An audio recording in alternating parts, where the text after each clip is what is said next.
Sure, they'll be able to get that trailer back somehow. And Carol's warning about snow, and there we have it already. Time now to get the news, the travel and the weather wherever you're watching.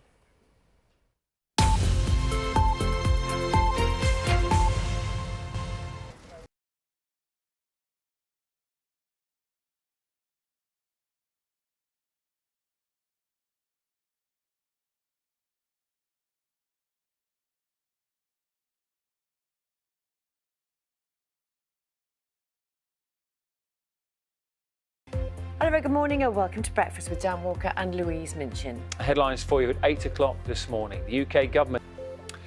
Good morning. Loads to keep you up to date with this morning. We've got the breaking story around coronavirus. We've got the latest on Storm Ciara for you as well. And we'll be bringing you the developing story from the Oscars, the after-show party at the Oscars as well. But we'll start with our main story this morning. The UK government has declared coronavirus a serious and imminent threat to public health. Yes, there's been a statement for that update. Thank you.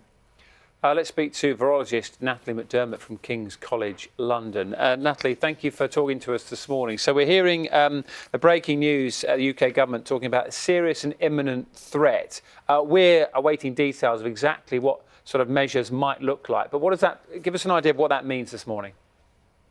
Households are without power this morning after the storm battered the UK. Gale force winds and torrential rain have caused flooding and also major travel disruption. Winds of more than 90 miles an hour in places were recorded. Some areas had 6 weeks worth of rain in just 24 hours. Graham Satchell can bring us a picture of what was happening right across the UK. Right up to date with the latest information. She's been talking about snow in some areas. With changing weather developments in your area, just head to your local BBC radio station, of course. 12-year-old to go get some A-listers come out and speak. Roman Griffin-Davis, a bit of a star of Jojo Rabbit, speaking to Sophie Long. Beth Webb, film critic, is with us in the studio. Parasite will be making all the headlines, and rightly so. Very much sort of celebrated by not only those who were in it and part of it, but everybody. Further transmission of the virus. Yeah, Carol's got the latest from Storm Ciara for us as well. And we'll be speaking to two of the hosts from Top Gear and James Taylor. All on the way after the news, travel and weather, wherever you're watching.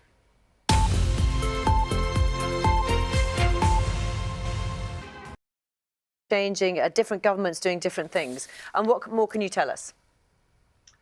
Much to bring us up to date. Thank you. So just a bit more detail on what it means about a serious and imminent threat. Government sources are sort of telling us that the latest announcement is sort of required legally in order for them to update quarantine regulations. The official threat level set by Public Health England remains at moderate, as it has been for a couple of weeks. Let's speak to tropical diseases expert Dr. Mags Layton from Durham University.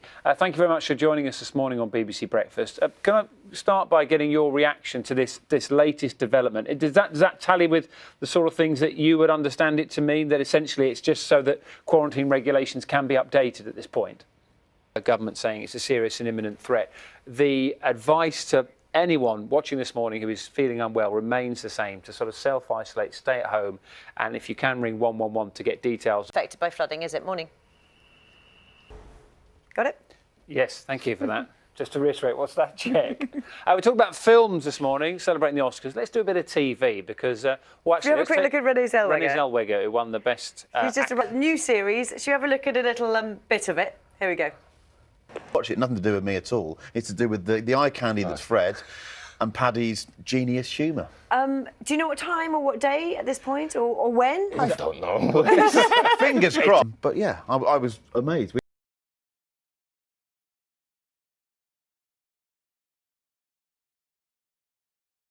I want to show that there's another bit we've got from Top Gear. This is you apparently racing a jet engine. Will you talk us through this one as well? Yeah, this was in the film. That bit with me is the best bit of Top Gear. No, I know what you mean. It's just that we can go and do that stuff. You are unhelpful. And I love the way that you don't need a stuntman because you've got Freddie. It's absolutely brilliant. Yeah. Great stuff. Stig ever wants to drive me again, feel free, it's fine.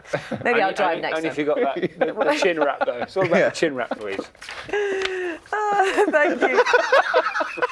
That's the best thing you've ever done, Dan. I'm not creative.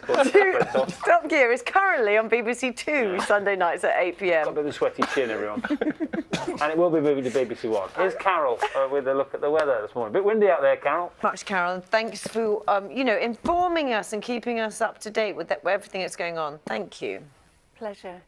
Let's go back to the Oscars, shall we? Because Sophie Long has been in Los Angeles all morning outside the Vanity Fair after party, which is the place where all the stars go. I feel you've been getting a lesson in Oscars reporting, Sophie. How's it been? That's your room,